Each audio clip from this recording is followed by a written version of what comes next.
मेरे प्यारे दोस्तों, आज का जो वीडियो है बहुत ही इम्पोर्टेंट वीडियो, क्योंकि आज का जो नॉलेज है सभी को जानना चाहिए। अपने शरीर के बारे में थोड़ा बहुत तो इन नॉलेज सबको ही रखना चाहिए। यदि जिन लोगों को नहीं पता है तो आज का वीडियो पूरा का पूरा जरूर देखना। ये सभी पूरा जो कुछ भी आज मैं बताऊंगा आपके लिए बहुत ही इम्पोर्टेंट नॉलेज है। ओके, तो चलिए पहले हम लोग समझ लेते हैं इस शरीर में ब्लड प्रेशर। ये ब्लड प्रेशर होता क्या है?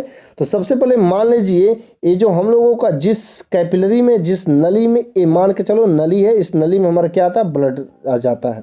ठीक है, इस नली में ब्लड जाता है। और जब ब्लड जाता है तो इसमें जो ब्लड है, ये जो कैपिलरी जो हमारे जो सेल हैं, इसके साइड में जो हमारे दीवालों पर जो इसके वाल है उस पर प्रेशर एक अप्लाई करेगा। बस सिंपल सी बात है, इसमें जो ब्लड जाएगा तो साइड साइड पे क्या करेगा? ये प्रेशर लगाएगा। जो इसके वाल पर जो प्रेशर लगाता है उसी को क्या बोलते हैं? ब्लड प्रेशर बोलते हैं। ठीक है, मतलब ब्लड के द्वारा कैपिलरी के वाल पर लगाए गए प्रेशर को ही हम लोग क्या बोलते हैं? ब्लड प्रेशर बोलते हैं। ओके, बातें समझ आई?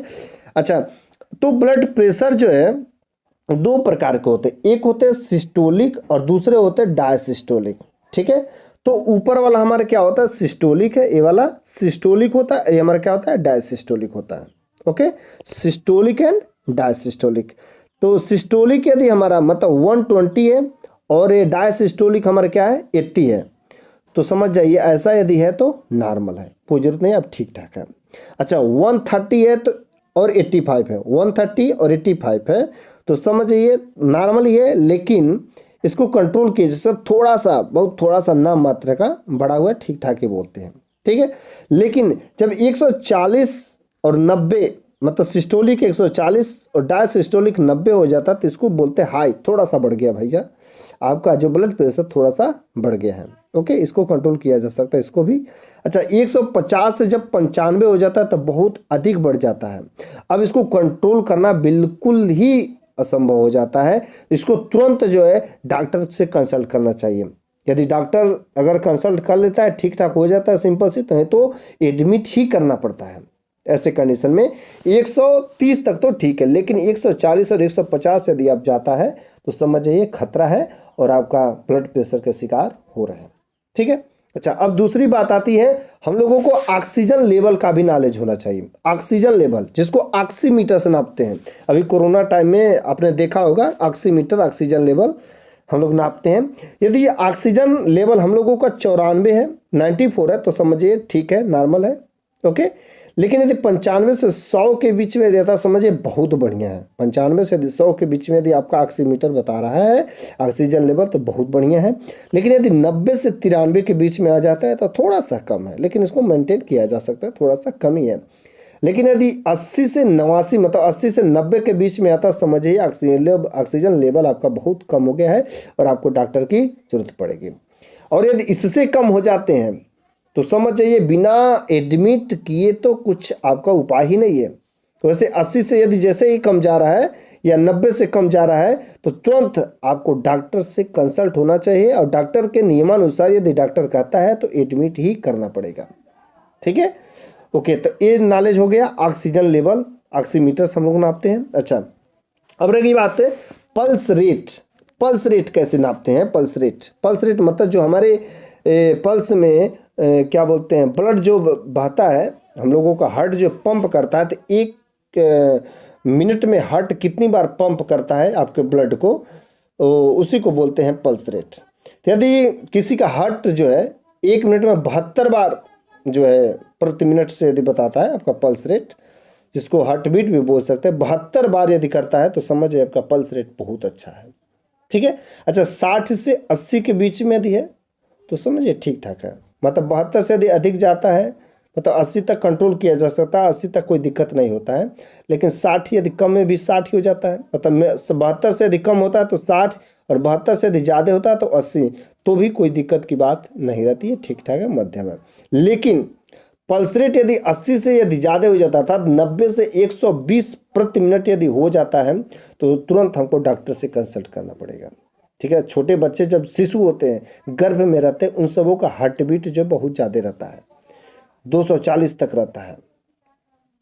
240 नहीं, सॉरी, 130 140 तक का हार्ट बीट वहाँ पर रहता है जो शिशु जो गर्भ में रहते हैं। 160 तक रहते हैं जो शिशु गर्भ में होते हैं, क्योंकि बच्चों का हार्ट बीट ही देखा जाता है जब शिशु जो माता के गर्भ में रहते हैं उस समय। तो ये पल्स रेट है, मतलब 60 से 80 के बीच में है तो समझिए ठीक ठाक है, लेकिन उससे ऊपर जाता है तो खतरा है और डॉक्टर से कंसल्ट करना पड़ेगा। ठीक है, हम लोगों के शरीर का तापमान कितना होना चाहिए, कितना रहेगा तो ठीक है और कितना रहेगा तो खतरनाक है। यदि हम लोगों का जो शरीर का तापमान है 92 से 98.6 फ़ारेनहाइट, कुछ लोग डिग्री बोलते हैं, कुछ लोग डिग्री सेल्सियस बोलते हैं, बिल्कुल गलत है।